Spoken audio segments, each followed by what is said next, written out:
Bakit nga ba Tuwi ang pangalan ng isang bayan sa probinsya ng Batangas?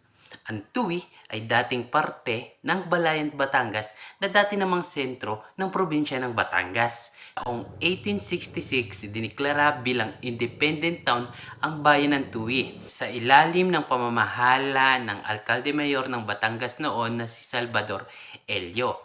Ang pangalan ng Tuwi ay binigay daw ng Alkalde Mayor noon na si Salvador Elio bilang pagbibigay pugay sa birthplace nito sa bansang Spain na tinatawag na Tuwi under the province of Galicia ng bansang Espanya.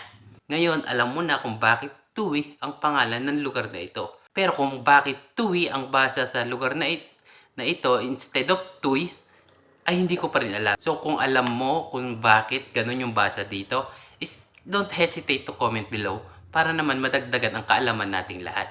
Maraming salamat at God bless.